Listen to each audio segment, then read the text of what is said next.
Welcome to Doctoring the Truth, the podcast where we pull back the curtain on healthcare gone wrong. I'm your host, Jenna Tennell, and with me is my delightful co-host, Amanda House. We're two doctors of audiology here to bring you inside real-life cases where once trusted healthcare providers veered off the ethical path into criminal territory.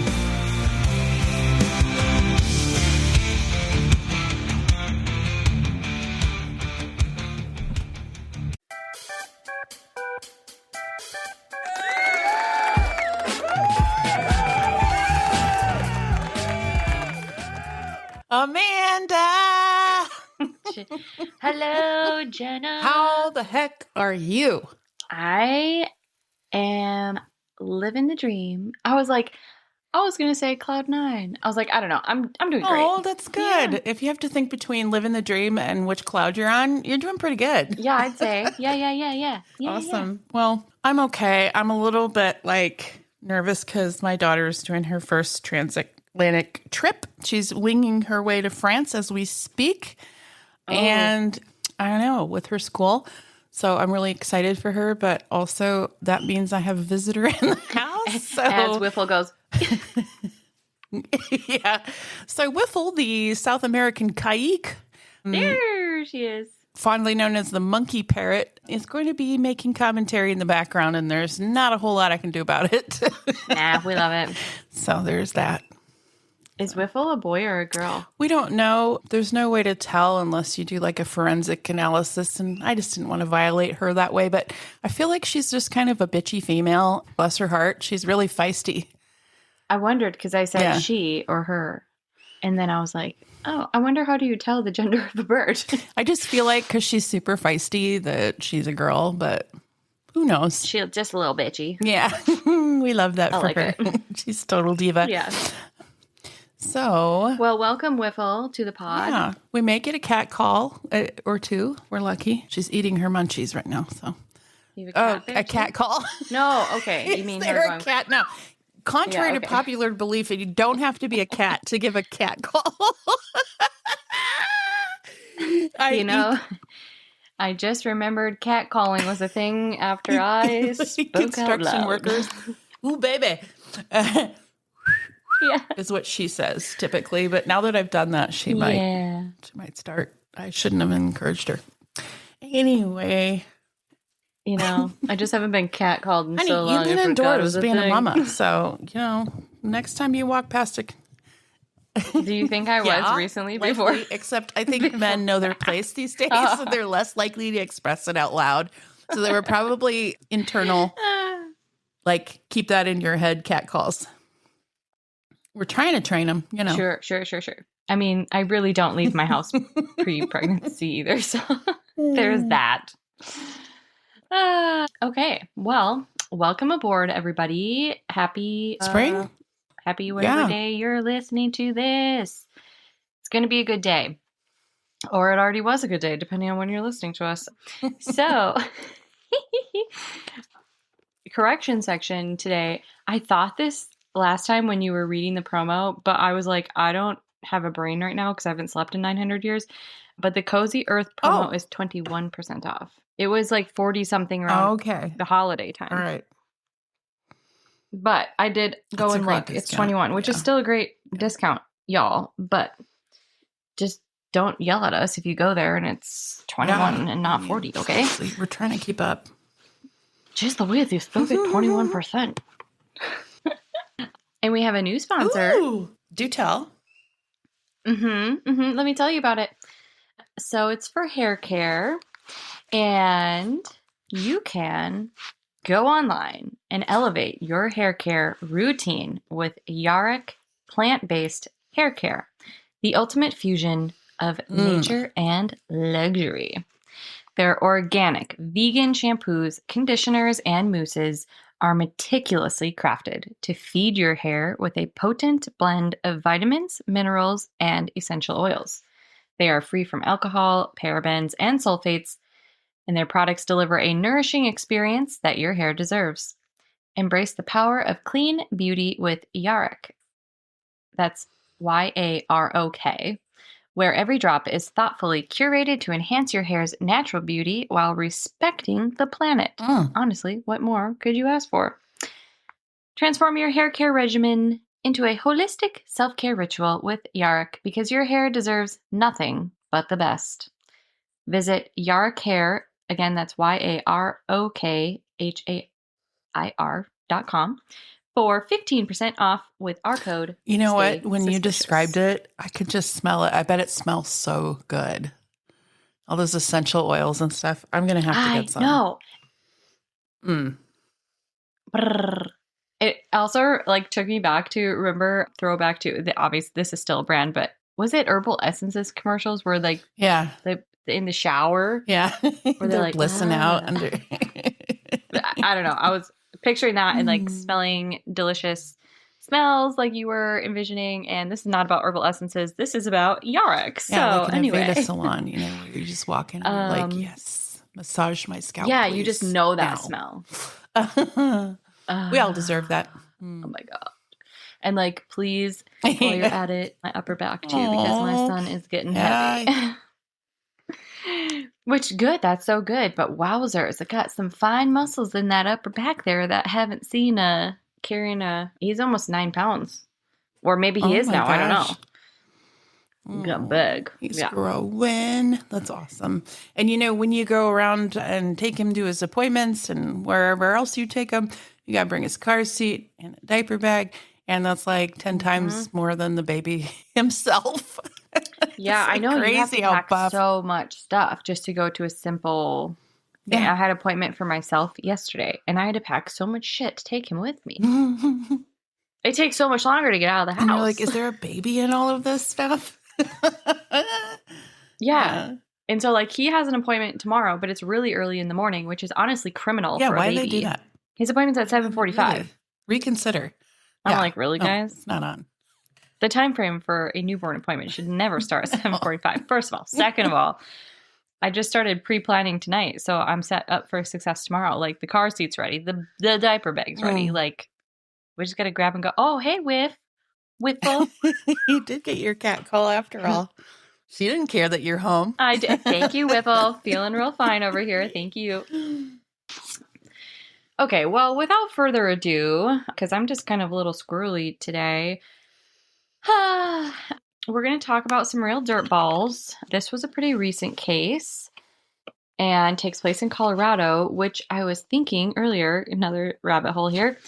I feel like a lot of our cases take place in Colorado, no? I mean, it feels like it comes up a lot. I do feel like it does. We've never been to Wyoming. Yeah. To be fair, there's not a whole lot of anything to kill in Wyoming. I mean, no, we talk about more than murder. Yeah, no, I get it. Colorado might be the medical nefariousness compared to Florida, crazy people doing crazy things. You know how you always hear about crazy people in Florida making the news? Yeah. Yeah, maybe Colorado's the medical crime capital. I mean, I'm sorry. Don't come at me, Coloradans. We love Colorado. Yeah. I just was wow, I feel like we've been to Colorado a lot. And if I had more time on my hands, I would probably go back and look and make a pie graph. But maybe someday. Okay. So as always, all of my resources will be in the show notes. There's no trigger warning for this case. It just is overall gross and will make your stomach just turn. It feels because triggering to me. So trigger warning. It's overall really gross and your stomach's going to turn. But you know what? You wouldn't be listening to us if you weren't prepared for some of that anyway. So yeah, there's that. It will just leave you wondering and asking why. Because I'm still asking that question. Great. So can't wait. There is a conclusion. It's not ongoing. Let's get into it. Let's do it. Okay. I don't bury the lead is what I'm trying to say. You're gonna know what's happening. Okay. Here we go. As of now. Yeah. They're get her an ADHD pill, please, gosh. Okay. Okay. You're so cute. You're just like, I'm so sorry, everybody. She's just glowing, happy mother. And she's like, I'm about to talk about some really bad crap here. How do I get in I know the I'm mood about to talk about some bad shit. when I have this big beaming smile on my face? Because I know, I'm like, I don't want to ruin it talking about these creep holes again. Okay. No. Okay. You got this. Dun, dun, dun, dun, dun. Bringing it And down. you got another and cat Whipple's like, call. ooh. Okay. Oh. JFC, it's already been 10 minutes of me blabbing out of my butthole. Okay, here we go. You got a very finely crafted butthole. If that was all out of that end, I understood every word. Okay, sorry, I'm encouraging you now. I'll be quiet. Serious, guys. I'll have to put a disclaimer at the beginning of the episode. If you don't want to listen to Amanda fucking verbal diarrhea, please fast forward to 11 minutes.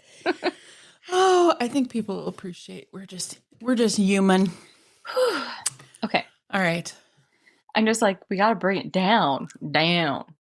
They thought they were holding their loved ones one last time. Ashes in an urn, a whispered goodbye, a promise finally kept. But in a small Colorado town, those ashes were not what they seemed. They were never their mother, their fathers, or their children. They were bags of powder bought at a hardwood store. What? Not a hardware store. What? Okay. Concrete mix and dry cement. And behind the locked doors of a building in Penrose, nearly 190 bodies lay hidden, decomposing for years, while grieving families went home believing their nightmare had concluded.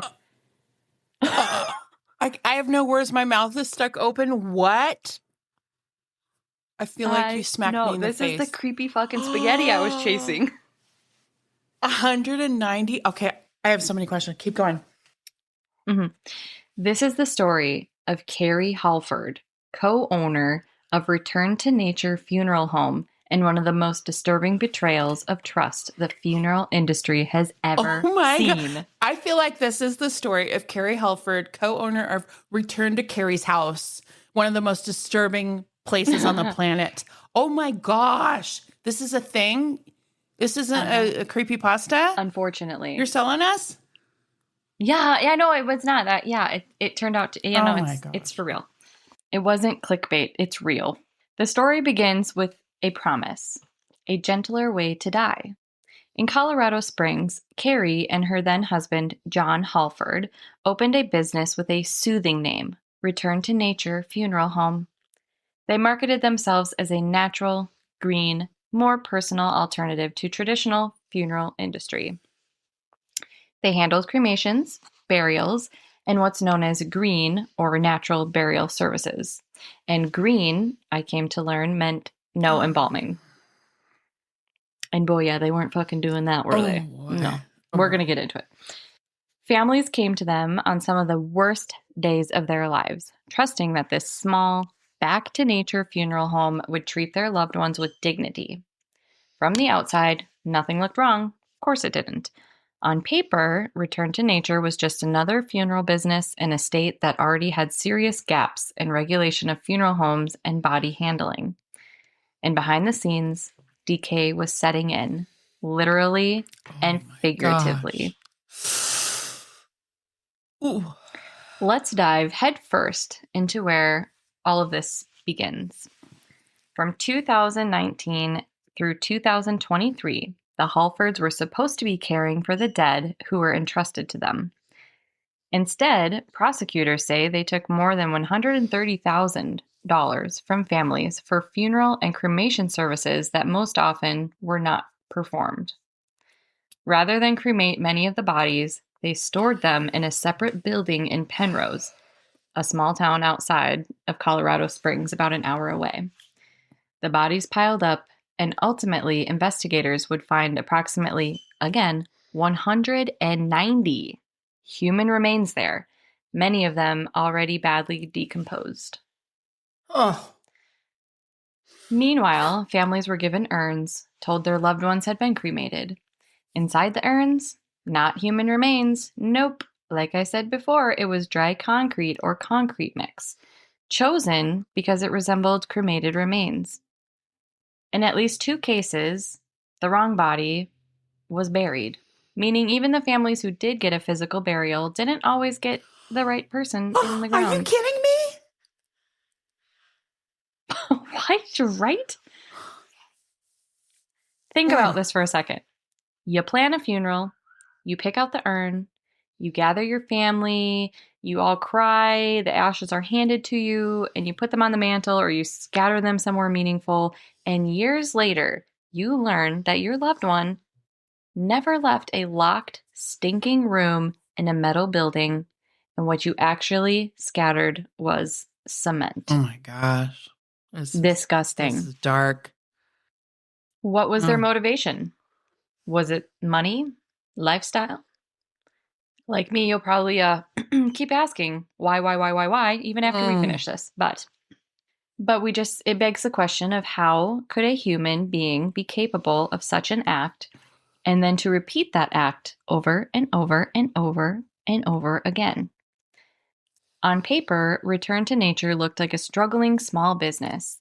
In reality, the Halfords had access to almost $900,000 in pandemic relief funds on top of the money they were taking from families. Prosecutors say that a lot of that cash did not go into bettering facilities, refrigeration, or a working cremator, as Carrie and John stated that they so desperately needed. Instead, it went into luxury spending. During the years that they were stashing bodies, the Halfords spent lavishly, all while missing tax payments, getting evicted from one of their properties, and being sued for unpaid bills according to court documents. These lavish purchases included a GMC Yukon, an Infiniti, both worth over $120,000, along with $31,000 in cryptocurrency, pricey goods from stores like Gucci and Tiffany & Co., and laser body sculpting, as evidenced by bank statements. I thought you were going to say as evidenced by her body. No, we don't look and judge bodies. But hopefully you'd be able to tell. Look, spend that money. Oh. Sorry. Yeah. Yeah. The Penrose building. This is where the bodies were kept. It didn't scream funeral home. It was more like a warehouse, and the neighbors began noticing something was off long before the truth came out. There was the smell. Oh. People in the area reported a foul odor, something that seemed to hang in the air, especially on warm days. It wasn't the odor of a nearby farm or landfill. It was something sickly, sour, and unmistakably wrong. Investigators would later learn that some of the bodies inside dated back to 2019. So for roughly 4 years, remains were delivered to Return to Nature, death certificates were filed, families were reassured that the cremations or burials had taken place, and yet the bodies stayed right there in that decaying warehouse. What a nightmare. Oh my gosh. Uh-huh. Oh my gosh. Uh-huh. Wow. But before we talk more about that shit show, it's time for a chart. No, I'm still choking on the imagined smell of that warehouse. Okay. Yeah, right. Just like a thick. Yeah. 190. Okay. Chart note. Welcome to the chart note segment where we learn about what's happening in medicine and healthcare. Researchers recently tested semaglutide, a medicine best known for treating diabetes and obesity, to see if it could also help with osteoarthritis in the knee. They used an obesity-related arthritis model in mice and also ran a small, carefully controlled trial in people with knee osteoarthritis. In both cases, they found significant semaglutide did more than just help with weight. It seemed to directly protect the joint and support healthier cartilage. In osteoarthritis, the cartilage that cushions the end of the bones gradually breaks down, leading to pain, stiffness, and loss of function.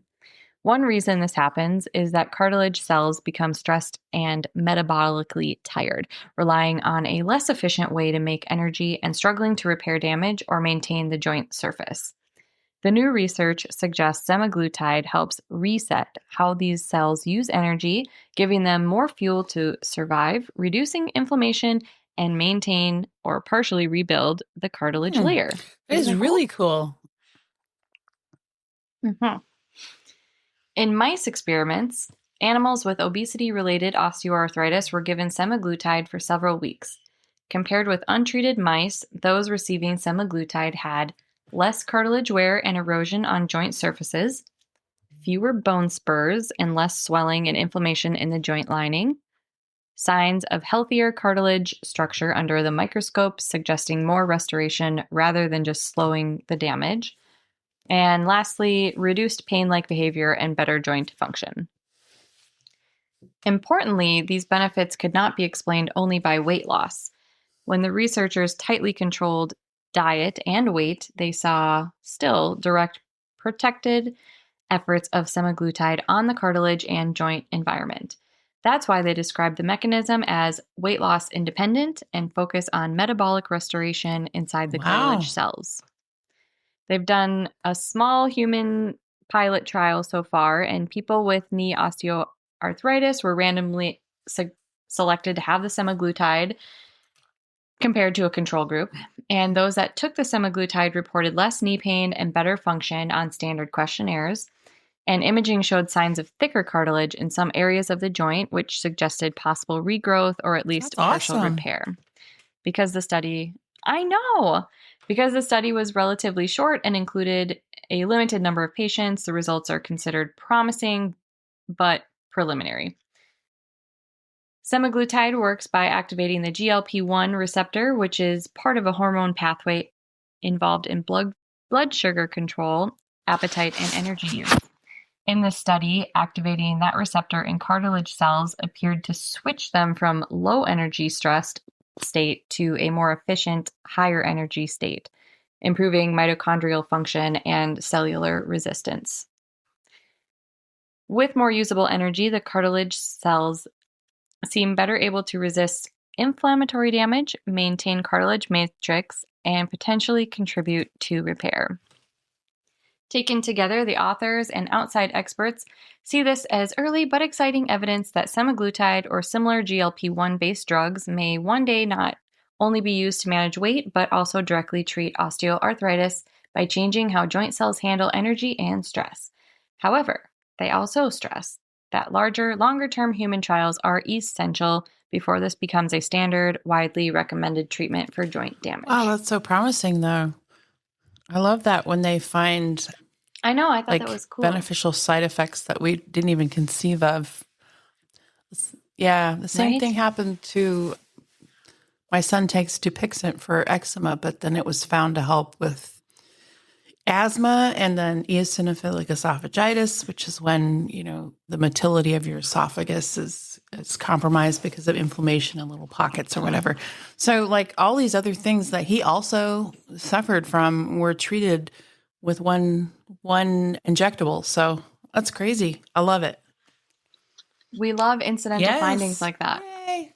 Rather than the commercials where it's like, if you took this drug between these days, you may be eligible. If you die, please tell your doctor. Compensation. Yeah. Yeah.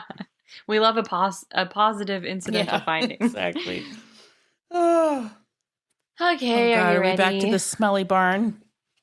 Uh-huh. Okay, back to the smelly barn. We have to find some chuckles throughout this. It's just a disgusting case. Okay. In October 2023, after repeated complaints about the smell, law enforcement and investigators finally went inside. This is bad. What they found was, in the words of some officials, one of the most disturbing scenes they had ever witnessed. Bodies were stacked. Some were wrapped and some were not. Remains piled so high they blocked doorways. Buckets were positioned to catch leaking fluids. There were bugs and maggots everywhere. these bodies were left to rot. The Mm. discovery shook the town and made national headlines. Colorado's funeral industry and its lack of regulation were suddenly under a harsh spotlight. Listen, I'm just going to interject. I don't need semaglutide to reduce my appetite. I just need to listen to this episode again. Oh my goodness gracious. And what indignity to the families of these loved ones. Here we are again asking ourselves, why would anyone do this? Why stack bodies in a warehouse and hand out fake ashes to grieving families? Prosecutors concluded that the answer, in large part, was money. On top of the roughly $130,000 taken from the families for the funeral and cremation services that were often never performed, the Halfords were also running this scam during the height of the pandemic.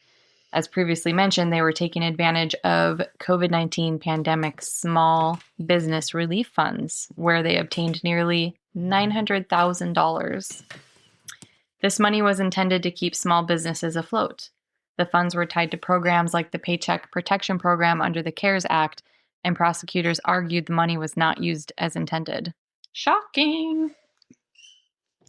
When federal prosecutors first brought the case, it wasn't just a single fraud charge. A 2024 indictment listed 13 counts of wire fraud and 2 counts of conspiracy to commit wire fraud against both John and Carrie, tied to both client payments and the misuse of pandemic loan programs.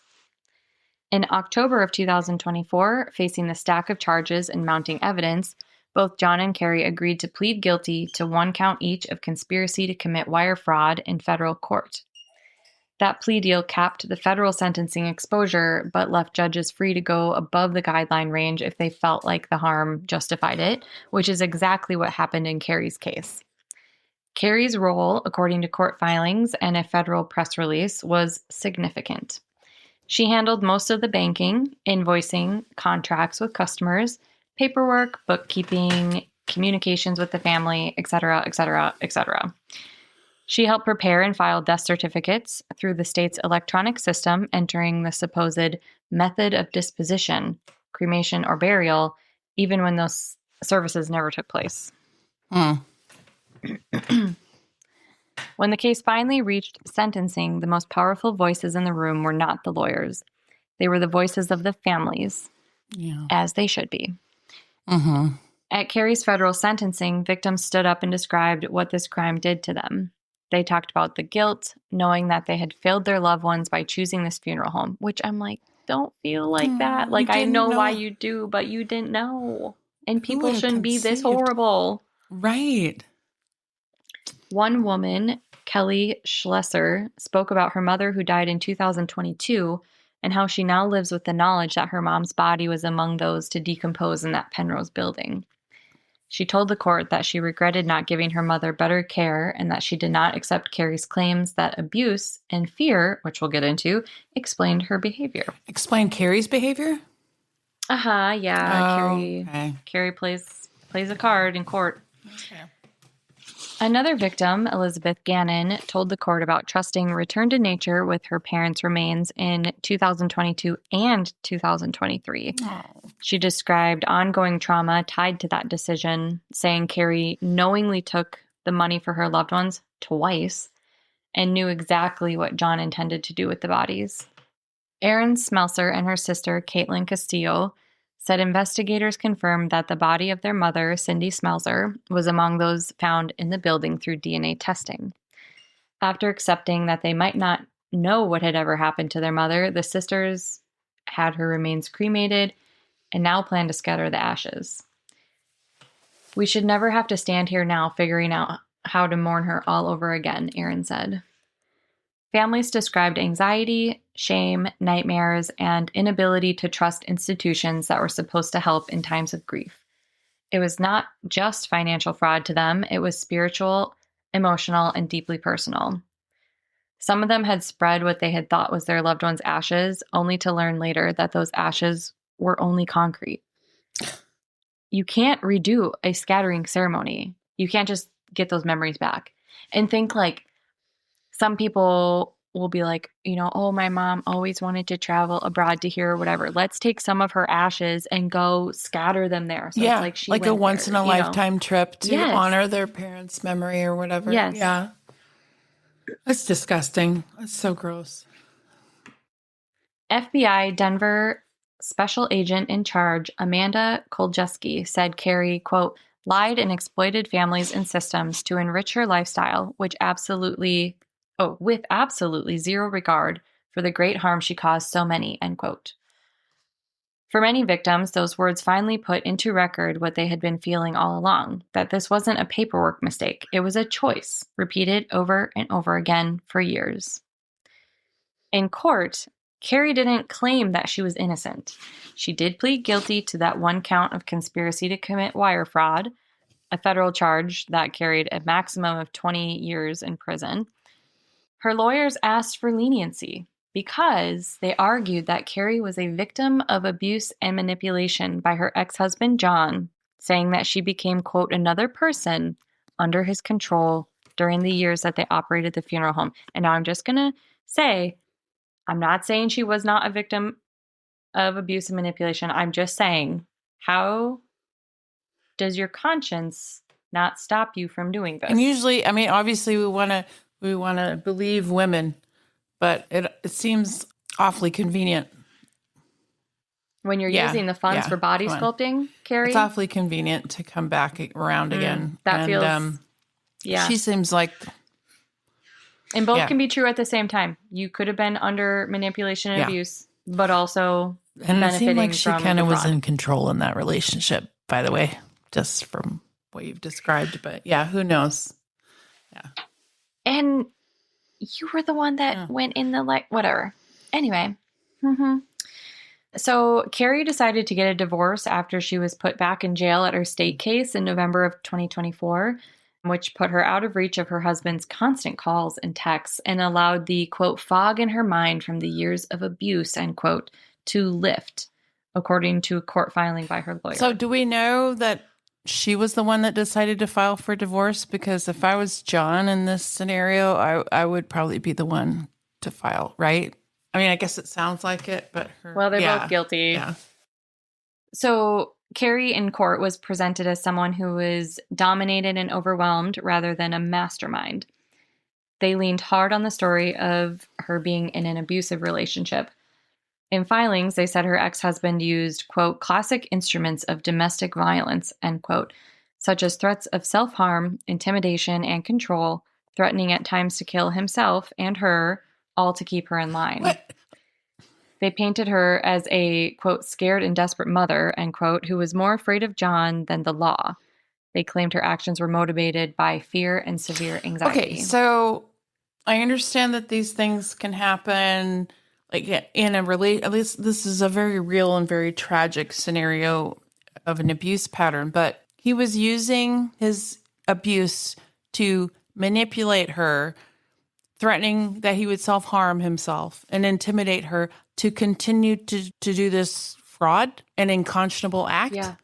I mean, it wasn't just their relationship. She's using this as a reason that she should then carry on this fraud, this business thing that she had where people would come and trust their relatives and loved ones with her.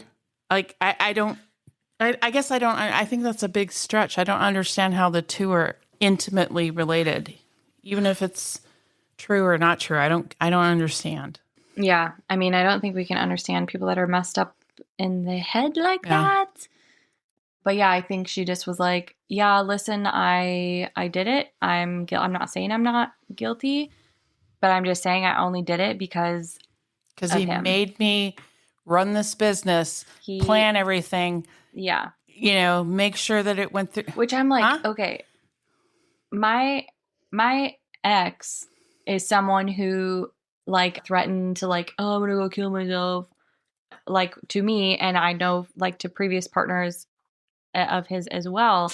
And so like when I read that, I was like, okay, I've sat in those shoes before, and it did make me be like, okay, whatever we need to do here, like don't kill yourself, But also, nobody was asking me to commit this fraud where we're like, I feel like I would be like, okay, bye. Usually it's more like, don't leave me or I'll kill myself. But it's like, don't stop this money laundering fraud you've got going on where you fool people into thinking that they're getting a service and we just actually stash the dead bodies. Like, what? To me, that's a bit of a stretch. I know, right? Yeah. Oh, listen, don't you need to actually take this money and go get body sculpting. I don't care. I'm going to kill myself if you don't get body sculpting. Right? And drive the Infinity there. I swear to God. You have to have a nice car. Damn it. So, okay. This is all about appearances, keeping up with the Joneses, Carrie. But not too much because we have to look like a struggling business. Mm-hmm. Yeah. Anyway, so Carrie claimed that when the pandemic relief money came in, she pushed John to spend it on essential equipment like a proper cremator. Instead, she said that he engaged in what lawyers called love bombing, making the lavish purchases with the loan money, showering her with gifts to smooth over conflict, while the underlying problems at the funeral home only grew worse. Yeah. And I think everything we just said goes right back into that again. So Carrie herself did apologize in court to U.S. District Judge Nina Wang and to the families. She said that she was sorry for her actions. She said, quote, "I was always trying to please a person who was impossible to please." Her defense team highlighted her lack of prior criminal record, which I'm like, I don't give a fuck. You stashed 190 bodies. I mean, there's no doubt if and you probably like gave hugs to grieving family members. Like, fuck all the way off, Carrie. They're both disturbed people. And even if he was a narcissist, which sounds like he probably was, as you said earlier, how could her conscience, support her going to these extremes to placate him? Right. Yeah. Judge Wang did note that she read about 4,000 text messages between Carrie and John, in which she said that her ex-husband had berated and belittled her, and Carrie responded by trying to placate him. But even so, Judge Wang said that her treatment did not excuse her deceit of the funeral home's grieving customers. Thank you. But the scale of the harm was just too hard to ignore. Federal guidelines based on her background initially pointed to a maximum sentence of about 8 years. Prosecutors argued that that was not enough, and they pushed for 15 years, pointing to the exploitation of the grieving families and the large number of victims, not to mention the horrific conditions of the Penrose building. In the end, Judge Wang went even higher than the prosecution's request, sentencing Carrie Halford to 18 years in federal prison. Wow. I mean, Carrie's ex-husband, John, faced his own reckoning earlier. In federal court, he was sentenced in 2025 to 20 years in prison and ordered to pay more than $1 million in restitution for his role in the conspiracy and the mishandling of bodies. But the federal case was only one layer. In Colorado State Court, both John and Carrie faced nearly 200 counts of corpse abuse and related offenses tied directly to how the bodies were handled. They even pled guilty, and their plea agreements required that whatever state prison time they received would run concurrently with their federal sentences. John's state case moved much faster than Carrie's. Hers is coming up, we'll talk about. He was sentenced to 40 years in state prison on top of the 20-year federal term. Oh, wow. And so I feel like they got good sentences, which is excellent. In a state hearing, John reportedly expressed regret and said that he would carry the burden of what he had done for the rest of his life. Douchebag. Carrie's path through the state system was more complicated. In late 2025, a Colorado judge rejected one proposed state plea deal for her as too lenient, reflecting just how outraged the local courts and community were by the scope of the abuse. The message from the bench was clear. The legal system was not going to treat this as ordinary financial fraud, because how can you? And so Carrie now faces a state sentencing that is set for April 24th, which is only 1 month away. And she has an expected range of 25 to 35 years that she'll get, also to run at that same time as her federal charge sentencing. For the victims, the symbolic weight of those numbers matter deeply. This case did more than put 2 people behind bars. It forced Colorado lawmakers to confront just how lightly regulated some parts of the funeral and body handling industry were. The discovery of the nearly 200 decomposing bodies and the revelation that no one had caught this for years prompted calls for stricter inspections, licensing requirements, and better oversight. Crime is often described in dollars and years, and in this case, the numbers are stark. So let's recap together. As if you couldn't forget, about 190 bodies were mishandled and left in a warehouse. More than $130,000 was taken from families in funeral payments. Nearly $900,000 in pandemic aid was misused, and an 18-year federal sentence for Carrie and 20 years federal plus 40 years state for John. And then we'll find out what happens to Carrie next month. But numbers don't capture what it means to scatter concrete dust believing that it's your father, your grandparent, sibling, or a child. I don't know if they were children or anyway, it doesn't matter. I don't want to know. But they don't capture the shock of learning that your mother's body was lying in a room rotting remains for months or years. When we hand our deceased loved ones to a funeral home, we're making one of the deepest acts of trust that exists. We're saying, take care of them the way that I would if I could. In Colorado, for years, John and Carrie Halford took that trust and turned it into a business model built on deceit. Those families now live with permanent uncertainty. Even when remains have been identified, the emotional damage is not something a court can undo. Federal officials used unusually strong language when they announced the sentences. U.S. Attorney Peter McNeely said that he hoped victims could take some solace in the serious sentences handed down, calling the case an unequivocal condemnation of the Halfords' conduct.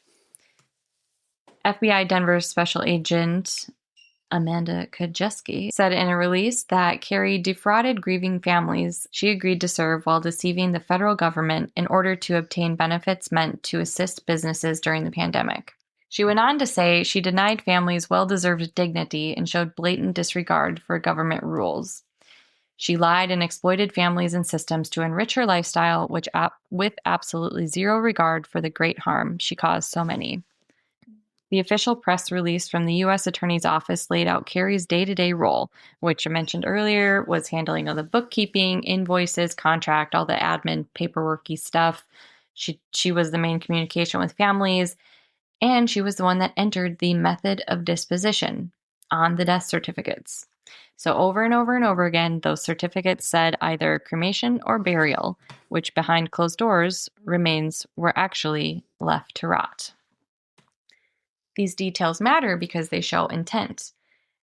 That wasn't a single bad decision during a chaotic week, Carrie. It was a system running for years that relied on lying to families, lying to the government, and lying to the official record systems that most of us never even think to question. So, where do things stand now? As you know, both Carrie and John are serving their sentences, and Carrie's state sentences will come up later next month in April. Both were ordered to pay restitution, over $1 million in John's case, though whether victims will ever see much of that money is an open question. I feel like that's always an open question. Yeah, I mean, I feel like it's almost like meaningless. Like, yeah, you can tell someone who's in prison they owe, unless they're come into it multimillionaires, how are they going to pay anything? Yeah, exactly. They're in prison. Yeah. It's like symbolic. In the victims' cases, this monetary whatever is never going to resolve the pain rendered from this. But so the work of identifying all of the remains and matching them to the families has been complex, slow, and painful. Colorado lawmakers have responded with efforts to tighten funeral home regulations, spurred in part by this scandal and previous issues in the state's death care industry. The case has become a reference point wherever people talk about oversight, licensing, and the risk of leaving businesses like this largely unchecked. The Penrose building, once an unremarkable structure off the beaten path, now stands as a symbol of what happens when trust is abused and when the systems meant to protect the vulnerable fail. For the families who trusted return to nature, there is no real closure. The ceremonies they held are now touched by doubt. The urns they brought home may hold nothing more than construction material. The graves they visit may not hold the right person. But we can be thankful that the justice system has spoken. 18 years for Carrie so far, and 60 total for John with federal and state charges. Even though we can be thankful that they were charged and put away, there is a deeper sentencing being served. A lifetime of grief and complicated. Let me start that sentence over. Even though we can be thankful that they were charged and put away, there is a deeper sentence being served. A lifetime of grief complicated by betrayal, and that belongs to the victims. If you or someone you love has ever had to make arrangements for a funeral, you know how vulnerable those moments can be. This case is a reminder to ask questions, check licenses and reviews, and where possible, verify that the people you're trusting with your loved ones are who they claim to be. The end. I have so many questions. First of all, I mean, do we know if these two had licenses and reviews? Because they probably did. Because they were putting up a front, you know. Right. So they probably had licenses. They just didn't behave in the way that they were licensed to behave. But also, I mean, this is terrible, but Whiffle agrees. She's back there groaning. This is absolutely terrible and unconscionable, but these are dead people. And I no disrespect, but I'm feeling like, okay, you know, I feel good about the fact that they had these long sentences, but I guess, and maybe it's just me, it makes me mad that when people who are alive, who are physically assaulted, like i.e. raped, or guys that are like sexual offenders or pedophiles get much, much less. Yes. 60 years. He didn't murder anybody. He did some unconscionable fraud and disrespect to people who've passed. And I'm not trying to belittle the amount of grief and angst and horribleness that this caused, but like 60 years compared to someone who can violate someone who's living and get away with a lot less. So I don't know. I don't know how fair that is. Because people need to be put away if they are a danger to society, but is he going to be a danger to society by defrauding them again? I don't know. I guess the emotional aspect of your loved one who's died, they're no longer there. They're not feeling it. The insult, the family is, and the memory is, but I feel like it's almost given more weight than people who are alive and have been assaulted. Does that make sense, what I'm trying to say? Yeah. I guess definitely. I'm just shocked. And 60 years. I had similar thoughts when I saw what they were given for sentencing of like, holy shit, people that do other crimes hardly get anything. So yeah, no, I agree. I'm glad they got the sentences that they did because they're gross people, but no, I agree.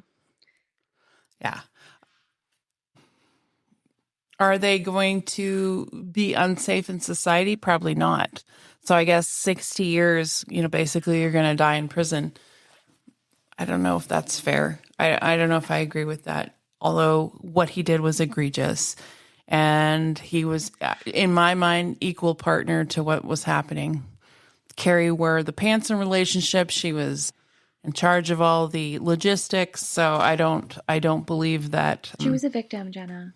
That was, propagated by threat or, you know, intimate partner violence, because she was very clear-headed and calculated in how she carried out this successful business to be able to defraud 190 people. Don't get me wrong. I think these people are both gross and need to be put away. I'm just shocked that you can get 60 years for something that touched people financially, emotionally, but not physically.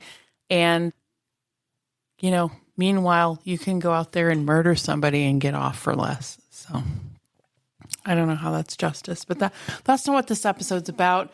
And I just appreciate you bringing this up. I don't know how I would know if I'm grieving because a loved one has died, if I'm going to go to she's Whiffle's having her say, if I would be able to go to a funeral home and like ask the right questions to know, are they the people that Yeah. They're saying they should be. I don't know how anyone would know. Right, I would be Wiffle? so grief-stricken. She's mad I about wouldn't it. even be thinking about that. Yeah, exactly.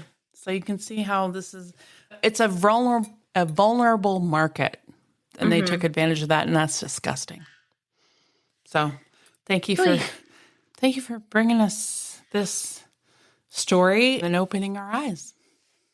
You're welcome. So, sponsor 2, Cozy Earth.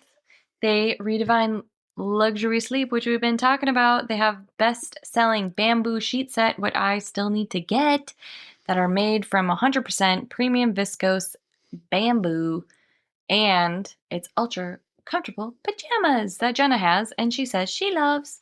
I love. Yeah, so you guys, bamboo things are known for cooling and moisture wicking properties. I don't have anything bamboo, as you can tell, but my son's, one of his little sleep sack things is bamboo.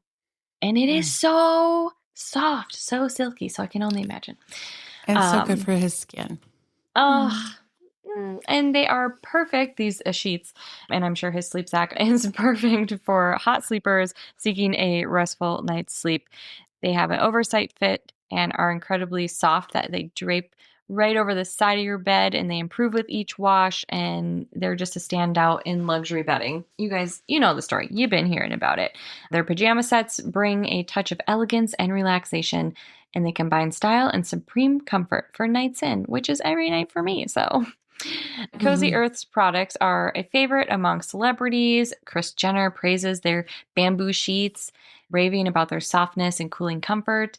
For 7 consecutive years, Oprah has included Cozy Earth on her favorite things list, and the brand has been featured on Good Morning America, In Style, and Better Homes and Gardens.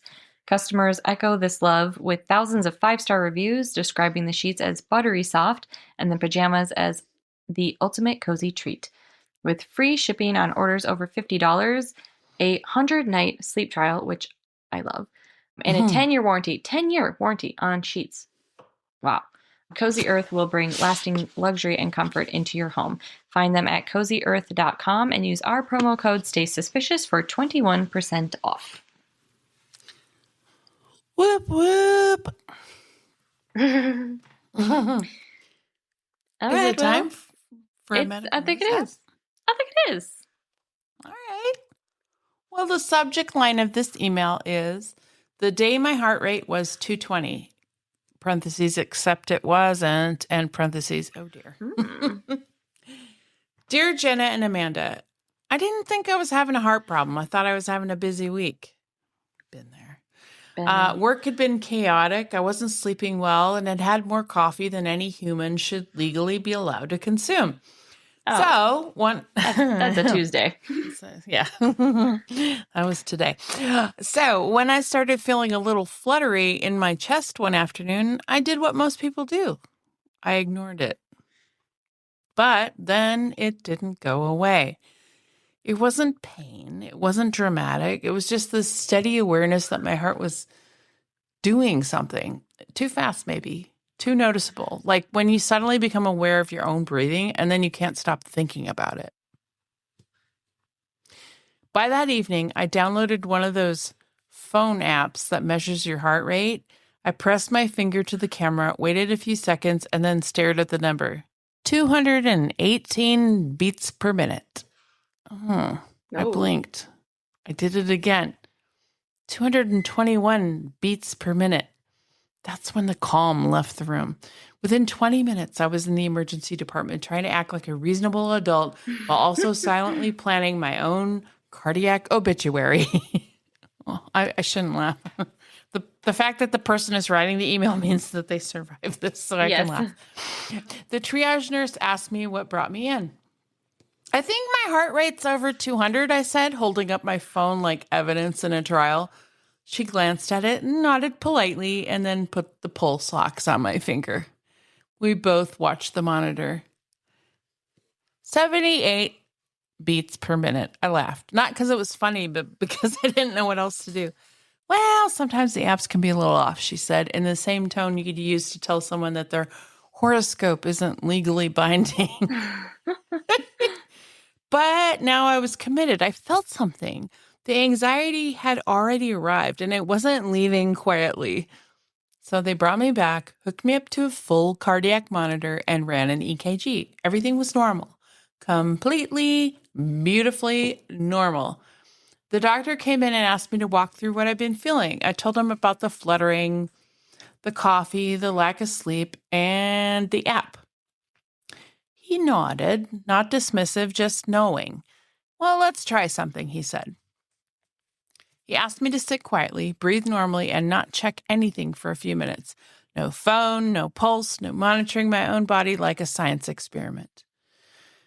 At first, it felt impossible. The second I stopped checking, I became hyper-aware again. Every beat, every sensation, but slowly it faded. The fluttering eased. My shoulders dropped. My brain unclenched. What I had mistaken for a heart problem was mostly anxiety, amplified by caffeine, lack of sleep, and a very confident phone app.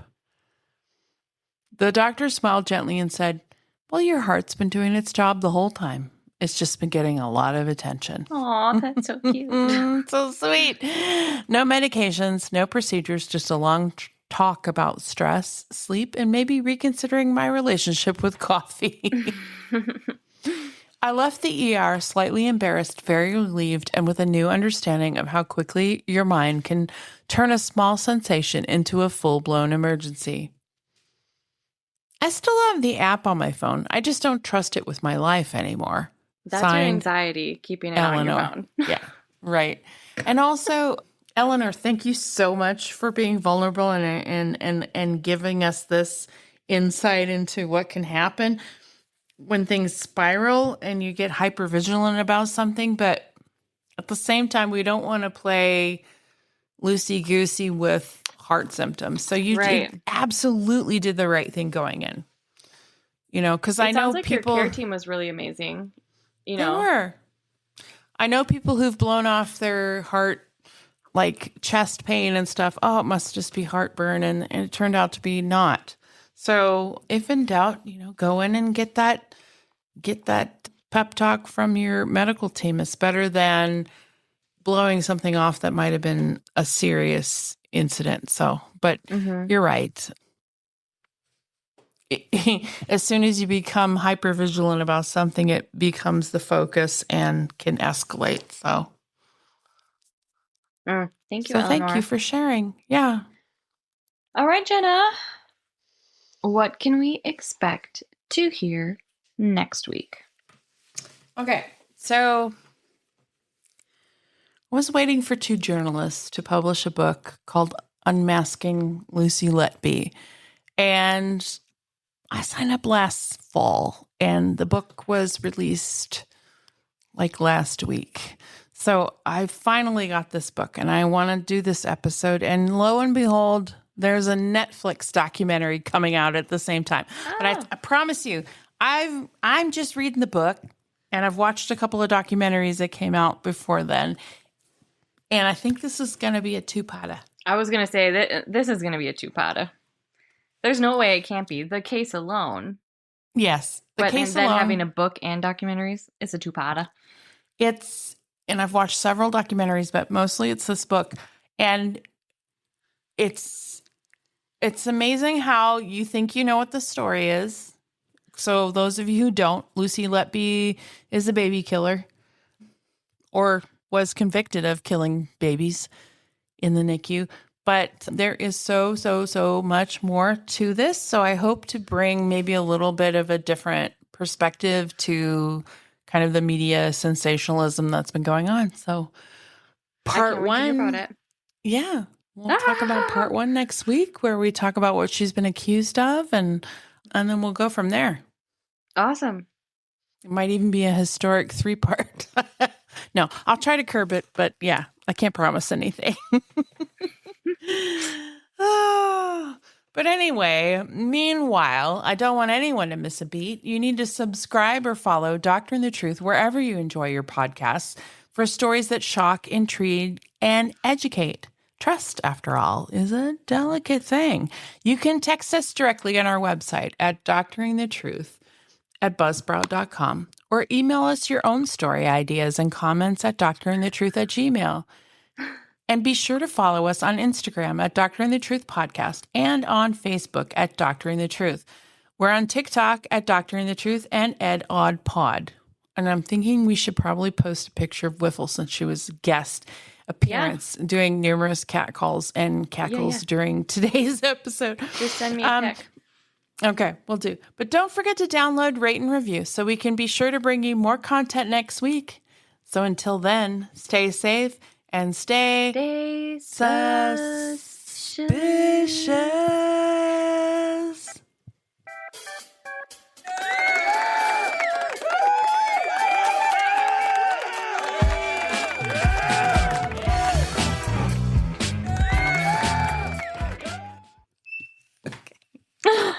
Was that Whipple?